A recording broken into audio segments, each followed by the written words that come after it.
Hello. Welcome to the beginning of a brand new, exciting series. I'm so excited for this. As soon as the Goodreads Choice Awards came out for this semifinals, I guess is what we're calling them. I don't know, what are they called?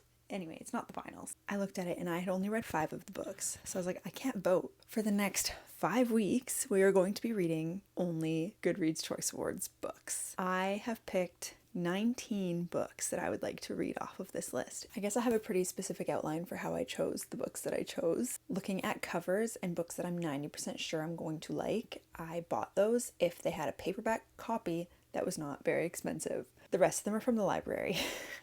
So I ended up buying 5 physical books and 1 Kindle book for this, and the rest are from the library. So that's what? 19 minus 6, 13. They're not all here yet. Some are in transit. I'm going to organize this in a way that makes sense and that I can bring them back as soon as I'm done reading them. But my library did stop doing late fees, and most of these were like instant, yeah, you can get this book, which means they're not actually that high on demand. I didn't have to go on a waiting list for too many of them. Just to ease people's stress, if that's stressing anybody out. So there are some books that I'm sad that I won't be able to read. There are some that are only in hardback, and I don't generally lean towards buying a hardcover.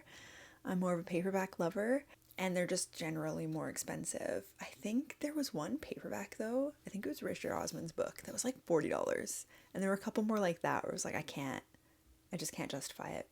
So we're going to stay away from those. You know what, 19 is a great number. It's a huge number for 5 weeks. It's a huge number for 5 weeks. I think my average for 5 weeks is like 10 books, 12 if I'm having a great reading time. But these are also generally a little bit smaller than the books that I'm used to reading, I think. So that will help. I've also divided up the categories into a way that makes sense to me. This week we will be focusing on mystery, thriller, horror books. And these are 3 genres that I don't read. And I actually ended up buying 2 books from these categories because I was like, oh, I like the covers. I think one of them was really inexpensive compared to everything else. And that was all. That was my criteria. So it is Monday today, and my plan is before the end of Sunday, I will be reading 4 books. That's crazy. I will be DNFing books if they're just not hitting, okay? If you don't know, I've said it in most of my videos before this one, which granted is not a lot of them. This is my year of DNFing. So if I'm not liking a book and I'm 30% of the way through, I'm putting it down and I'm not pushing through, because reading is for enjoyment, and so is this. And I think that's fair. So to start, we're going to start with The Eyes Are the Best Part by Monica Kim. This just seems so interesting to me. I'm not really sure what it's about. I think that a girl becomes a serial killer, or she's just a biology student. I actually don't know, and I'm not going to read the synopsis. On here it says rage is best served raw. So I'm not sure if she eats eyes. I would like to return the library books as soon as I can, so I think if I have them, I'll read them first and then move on to mine. I'm not sure yet, because I might also want to go horror, mystery, or I might just read both of the horror books to get them out of the way, depending on how this makes me feel, because it's like dark at 5 p.m. I'm not going to read in the daytime, ever. I might be reading on my lunch breaks so that I can get this done. I probably will be. So we're going to read The Eyes Are the Best Part, starting today. I'm going to make some dinner first, and then we'll begin.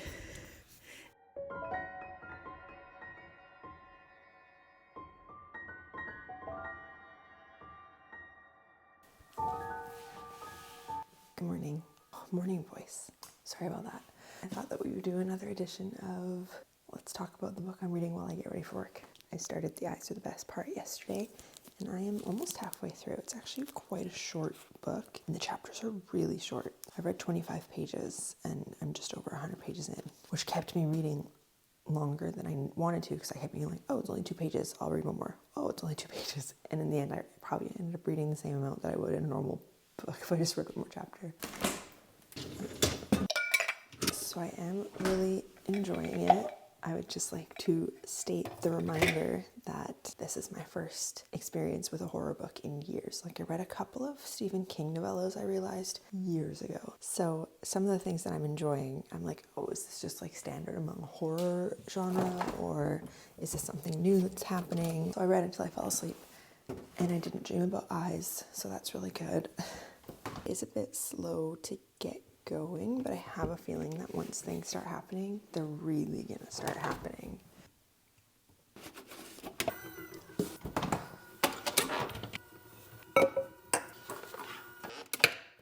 think if she takes it the way that I think she's going to, I'm really going to enjoy the process. Like everything kind of is a spoiler because everything could be foreshadowing.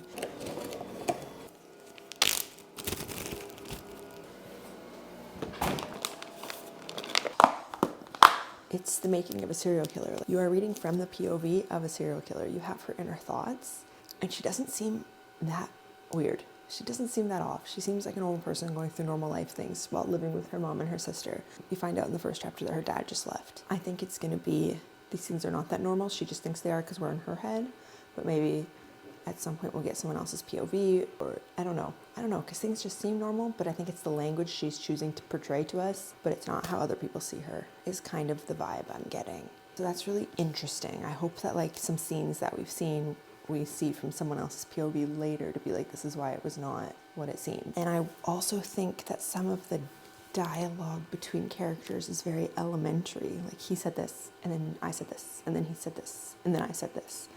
But it doesn't feel that way when she's with her mom and sister. So at first it really bothered me when she was with other people. And then I realized it might be an intentional choice by Monica, the author, Monica Kim. So our main character's name is Ji-won. I think I'm pronouncing that right. They tell you how to pronounce it in the book, which I really appreciate, by telling someone they're pronouncing it wrong, which is really funny. So Ji-won is 18 years old and she's in college, I think, and they live in California. And you don't really actually know too much yet. At least not too much. So excited to have my Timbits with my coffee. It's also one of those weird things where as I'm reading, I'm like, am I enjoying this? Do I like this book? I don't know. And then now that I've stopped for the night, last night, I'd like to keep reading now. Like I'm excited to see what happens. Still don't think the writing is my favorite in general. It's not very complex. It's very simple to read. It makes me just uncomfortable enough that I'm like, oh, I just want to finish it to get past this discomfort, but I need to finish it. I need to know what happens and how the story evolves. She talks about a lot of good food throughout it though. So it did make me hungry a few times. Like they went to a couple of good restaurants and her mom cooked this super delicious sounding Korean meal. I think that's all the recap I have. I think I'll read for like 10 minutes for a couple of chapters because I can before I go to work, and then I will head out. And I will bring this along to read on my lunch break because 4 books is a lot. Even if they're short like this, like 4 books is a lot. I also just like last night stuck my hair in a scrunchie in just a spin, and this is how it came out looking, so we're vibing with it. And because I wore a headband yesterday, I have to wear one today because the line did not go away. Hello friends. I have just finished The Eyes Are the Best Part. It's the next day, so I read this pretty quick. I think I started it around later than this yesterday, so within 24 hours. It's like 270 pages. Beautiful, beautiful length. Up until like all of the rip-roaring intense stuff started happening, I actually had to keep reminding myself that this is not a memoir. Like it's not an autobiography. The whole history of herself and her family and all of this stuff felt so realistic to me.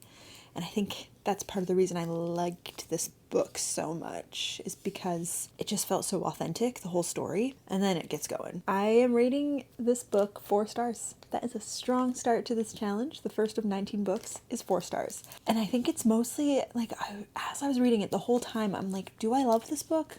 I don't know how I feel about this book, but I didn't want to stop reading. I just wanted to keep going. And that is good enough reason for me. So I read this book today while I ate lunch and while I ate dinner. And I would actually advise maybe don't read this while eating because I had gross parts at both. Not necessarily like trigger warning things, but very much just a little icky.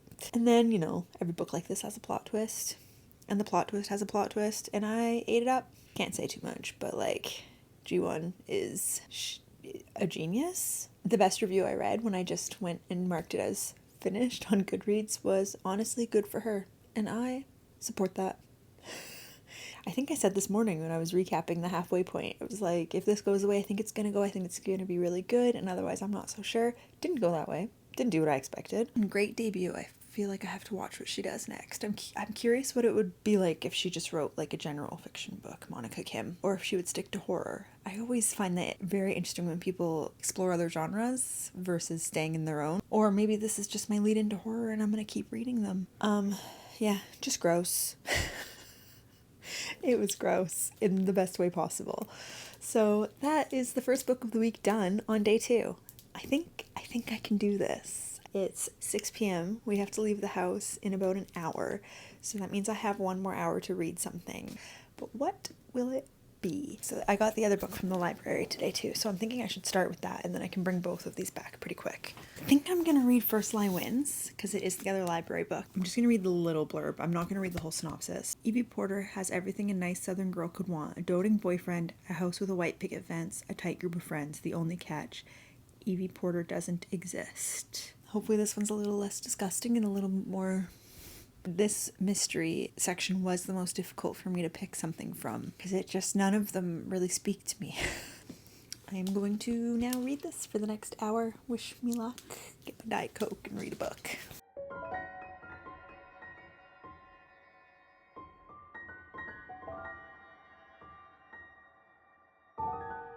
Hello, it's the next day.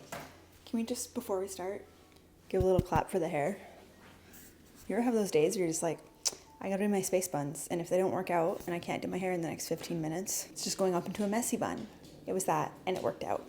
I am 200 pages in. You know what? I'm more than that. I was listening to it at work on the audiobook a little bit because I couldn't stop. I was like, I just want to keep reading. Sorry, I'm being asked to throw a ball. So all I wanted to do all day at work, I was like, I just want to read, and I can't because I have a job. So I looked and Spotify has the audiobook. So I started listening to it, and then I read on my lunch break physically, and then I listened to a little bit more of the audiobook, and now I'm at the really good parts where I really have to pay attention. And I was like working so slow so that I could pay attention better. Where am I actually? Ooh, far. Chapter 21. I'm just over 250 pages in, and I will definitely finish this today. I might keep listening to the audiobook when I take these guys out for their walk, which will be a little bit. I'm going to wait for the after school rush hour to stop, so maybe in like an hour. So I'm going to edit for a little bit, so I can't read for that either. It's editing day, but I want to finish this today. It's really good.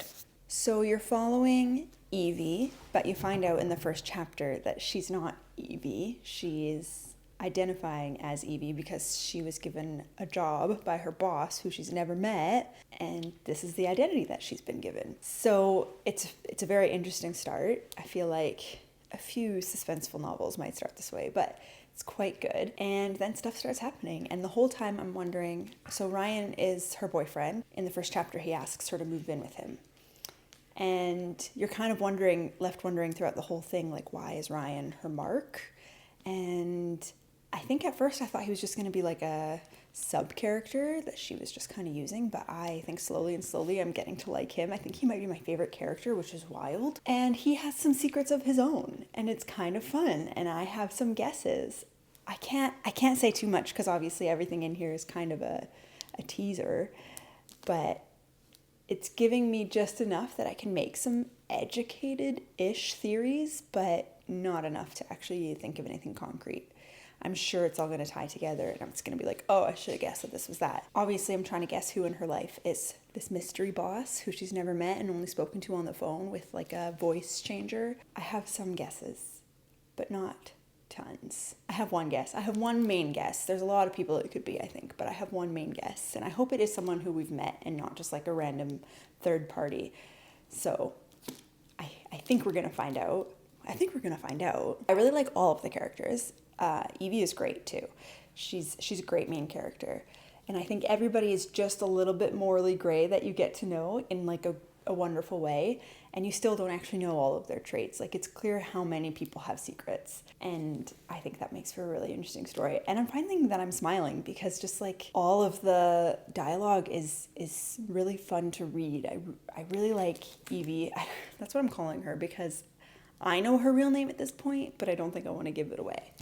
I think that she is a really likable character, especially in how she interacts with the people around her, and she's so intelligent. I love reading about intelligent main characters. So I'm really enjoying it. I hope to finish it today. I will finish it today. It has great pacing. I haven't been bored. I think right before you get to a point where you're like, oh, this is a little bit boring, it comes back. The pacing is so great. And at the halfway point, things really start to move, and I thought it was kind of early, which is good. I like when things get started early.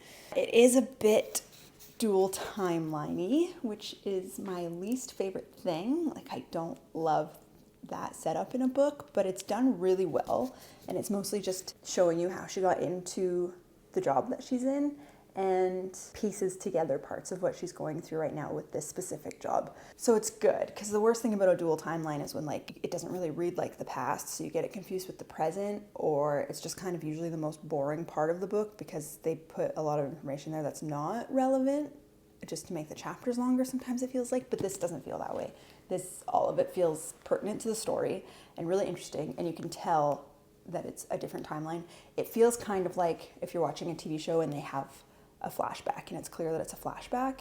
It feels more like that in a really good way. And it's not happening too often. It's not every other chapter goes back and forth, because I hate that too. It's just like every fourth-ish chapter goes back. Great writing, great writing. I think I definitely have to read more by Ashley Elston. I really don't read a lot of this genre either. It's not my go-to, and I'm really enjoying it. I think I always thought that these things would make me feel icky, and I like to read to escape from my real life, not to feel icky. Like, I'm such an anxious person in my day-to-day that I don't want to feel anxious when I'm reading, but I'm not feeling that way. I'm just really gripped and interested. That is the update that I have for you for now. I will finish this. I will get back to you, hopefully tonight, maybe tomorrow. We will see.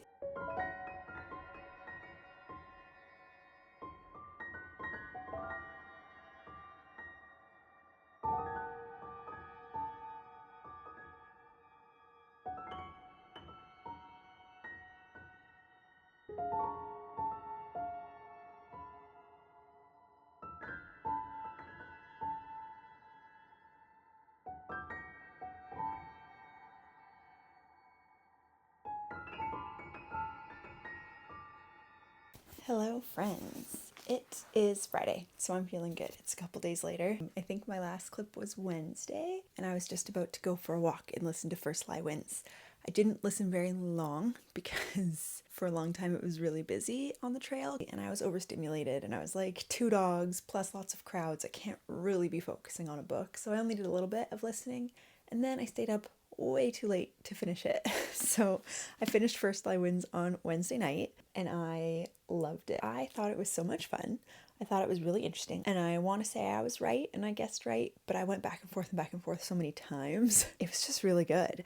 Like, usually when I read that late, even though I'm in love with the book, I'm like, I don't really remember what I read, but this, I was like glued to the page. I read all of it word for word, no skimming involved. I still think Ryan is one of my favorite characters. I think the interesting thing about a book like this is one of my favorite things about books is beautiful quotes and things that I can write down and that I love and that I'll remember. And this is just like a really good story. So it's different, but I really enjoyed it, and I think I'm gonna have to like make a little foray into the thriller mystery genre. I wouldn't say it was a thriller. I was never scared of anything or in suspense in that way. Also really good writing. As much as it's not quotable writing, it is really good writing and really gripping writing. So Ashley Elston, I will be reading more from you. I ended up rating this 5 stars. The interesting thing about a mystery too is you can't really talk about it because everything means something. I don't know. I don't even know what to say. Every time I think about what I'm going to say, I feel like Rachel in that episode of Friends when she's trying not to gossip, but it's like, let's just say I heard something about someone at work and she's going to keep it. That's how I feel talking about a mystery book that like you don't want to let anything slip. First Lie Wins gets 5 stars from me. And then yesterday was Thursday and I read for a little bit. I started So Thirsty by Rachel Harrison. As soon as I read the first sentence, I was like, oh my goodness. This book is going to be one that I tab for sure. The first sentence is, let me read it for you. Sunlight severs me from sleep. I grasp at a fading dream, catch its last breath, quiet and wispy as a cobweb. It feels tragic, but I already forget what the dream was about. Pardon? And there's a lot more of that in here. So as we can see from the cover and the name, it's definitely going to be vampirical. Is that a word? I think there's going to be vampires involved. Sloane is our main character, and she was gifted a trip from her cheating husband for her birthday to go away with her friend. So, I mean, you know your husband's cheating, and he knows you know he's cheating, and he sends you away for a weekend as a gift, and you go? First thing I was thinking was like, okay. So her and her friend Naomi are going on a weekend away at like a fancy resort. They're in like a guest house version of it though. Like they're not staying in the main hotel. They're staying down the path where they need to get like a shuttle to take them. And I will say, how far am I? I've read the first 7 chapters. I am on page 65. I am gripped. I'm really interested. I just want to keep reading. I didn't read on my lunch break because today was a very busy, hectic day at work, and I was eating for an hour and a half in between doing other things, so it was not the day to read at work, but I did bring it with the hope I could. And immediately I feel a kinship with our main character, Sloane. She is an anxious person. She would rather be content than want things. There's just so many things where I'm like, oh, this would be me if I just like lived life the way we're told to live life. I think I'd be okay with it. Like, she tells her friend Naomi, who's kind of a roadie and dabbles in some fun activities, that she's like, I'd be happy just going grocery shopping every week, going to work every day, coming home. I like the routine. Nothing is surprising. And I know obviously that's like setting you up for the fact that she's going to enjoy probably getting out of the routine. I don't know if she becomes a vampire or hangs out with vampires. I will say my problem with Sloane, where we're not connected, is she is a little bit too much of a pushover. I think it's clear she's not good at setting boundaries in her relationships, whether that be with Naomi or with her husband Joel. And it's frustrating to read about someone who stays friends or stays in a relationship of any kind with someone who is maybe more unkind than they are kind. My first impression is that Naomi is going to grind my gears throughout the entirety of this book. So I'm going to leave it at that. That's my recap. It is 3 o'clock. I snuck out of work a little bit early, which was kind of nice. We are going to walk the dogs, and I have my first Christmas event of the season tonight. My department at work, we're just having a dinner out, so that's at 7. So I think we're going to walk the dogs anytime now, and then I'll come back and I'll probably read for a little bit. We'll see how it goes. Maybe I'll hang out with Zach. Not sure. I have this book and one more book to read this weekend, but they're not long. Like, I'll get this done in one sitting on Saturday if I don't read more tonight.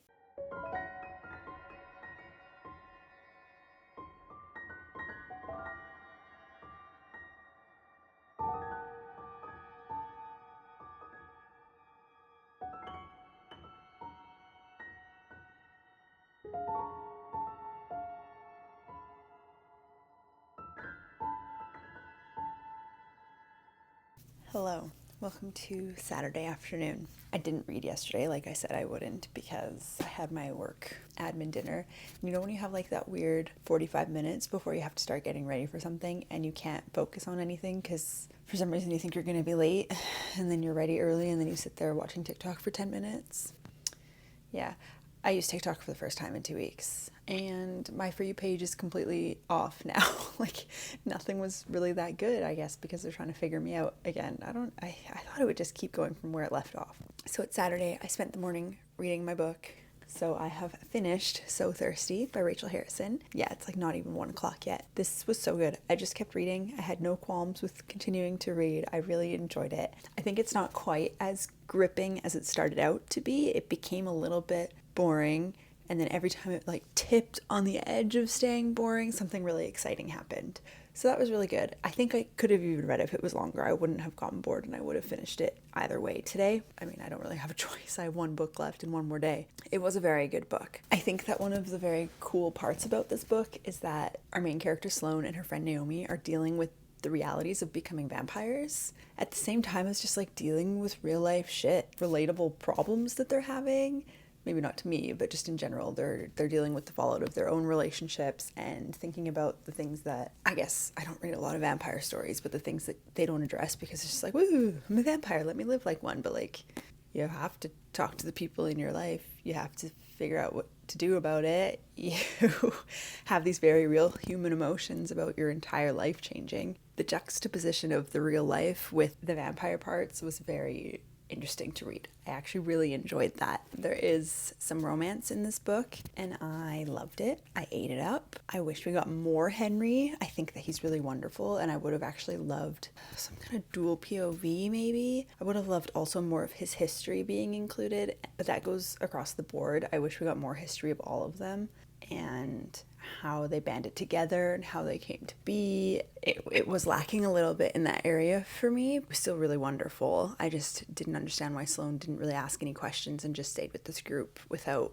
caring where they came from or what their story was. We got like little smidges here and there, but not nearly enough to satisfy me, I don't think. Though throughout the book, I would say my dislike of Naomi was just like keeping me from getting super indulged into the book. I think I would have enjoyed this book a lot more if she was a little bit more normal rude character, as opposed to like she kind of just seems like a bad person. And I struggle with that because I just kept thinking, why would you continue to be friends with this person? She just wasn't a good person. She wasn't a good friend, and it really kept me from liking the book. Because every time I get to a scene that I started to enjoy, she would say or do something, and I was like, ugh, she ruined this chapter. Ugh, she ruined this chapter. I think this book is at its core about their friendship, and so that is hard to root for about half the time. And then I got to the end, and the epilogue is kind of like this beautiful 4-page short story. I really loved the epilogue, and I don't generally like an epilogue in a book because it just kind of puts it into a neat bow.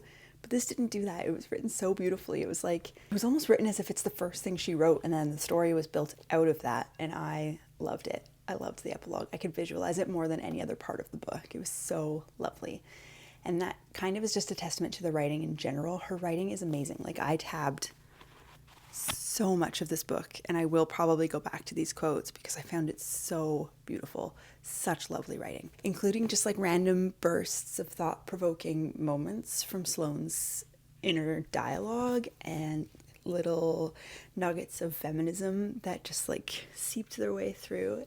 I loved the writing. I loved it so much. It was so beautiful. So I think in the end, I'm deciding between 4 and 4.5 because the writing to me is 5 stars, but the book itself maybe 4. So I'm going to say 4.5, and I feel confident in that. I think that's the right choice. So that's book 3 of the week and of this challenge done. Our next book is in this pile here. How to Solve Your Own Murder by Kristen Perrin. I don't know much about it. I know that a lady sees a fortune teller who tells her she's going to be murdered, I think, and she keeps notes of all the people who wrong her and all of the things that go wrong in her life, and then when she dies, a detective or someone else uses her notes to figure out who murdered her. So, How to Solve Your Own Murder. I thought I'd save this for last because after reading like the mysteries and the thrillers, this seems the most lighthearted of the group. So I was like, that seems like a good book to end on, where I'm probably going to stay up too late to read it because I have to get it done by the end of day tomorrow. And I will clean the kitchen. I'm doing laundry right now, and then I'll continue to read. Good morning. It is Sunday at 8:30 a.m. Zach brought me a coffee in bed, so I enjoyed that while I scrolled a little bit, and then I picked up my book, and I am 30 pages in. So that's goal number 1, is to finish this today. Should be fine. So far, it's a good book. I'm enjoying the first 30 pages are telling me that I'm going to like this book, and I won't have a problem reading it. So we're following Annie. I think when I thought this book was about a detective finding this lady's list of people who might have killed her, but it's her great niece who is being called in for a reading of her will. That's as far as I've gotten. She just arrived in the town, and there's some other people who think that they're getting this rich lady's fortune. Everyone knows about the weird psychic reading she had, thinking she was going to be murdered. So they're all aware that happened, and everyone kind of thinks she's a big kook. So we're following Annie, her great niece, who I think got let go from her job and now is trying to be a mystery writer, and uses Agatha Christie as her guide, kind of, and like takes notes from her and is struggling to publish anything. So that's really fun premise, because I think that she's going to end up writing about this throughout her trip to this place. And I want to say we have a love interest already. I see it going well. So far I'm getting kind of Knives Out vibes, which is great. I haven't seen the second movie, but I loved the first movie, and it seems kind of like that. She's going to lay out these clues. So every other chapter so far just seems like a page out of this old lady's journal from the 60s when she was a teenager and this psychic reading first happened. We're getting little bits and pieces of her life. I think Annie lives in London, and now she's going to a smaller town. I think they called it a village for this will reading. I don't have much to say yet, obviously. I'm only 30 pages in, but I am really enjoying it.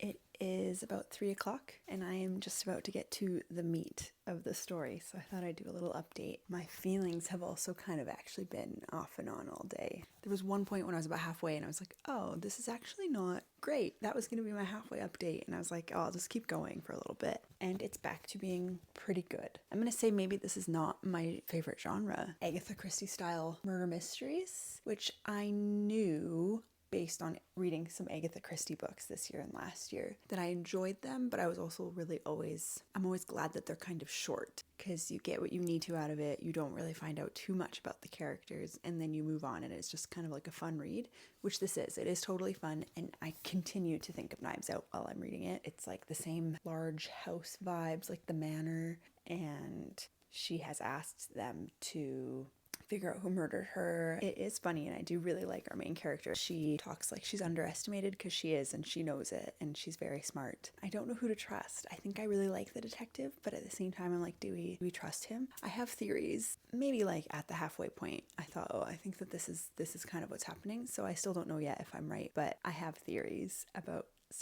two certain people, and it would require both of them. I think it's not one person. That's my theory. We kind of just got some really big news a few chapters ago that she doesn't seem to be reeling from as much as I expected her to. It's good. The background story is really good. It is reading kind of like a now and then timeline again, because she's reading through Frances's journal while she's trying to figure out who murdered her. So you are kind of getting that background, and I thought that the journal pages were like 1 or 2 pages, but now it's like chapter lengths that she wrote in the 60s, and it's all in italics, which is fine, but it's kind of small, so actually my eyes, I'm like straining a little bit to read them.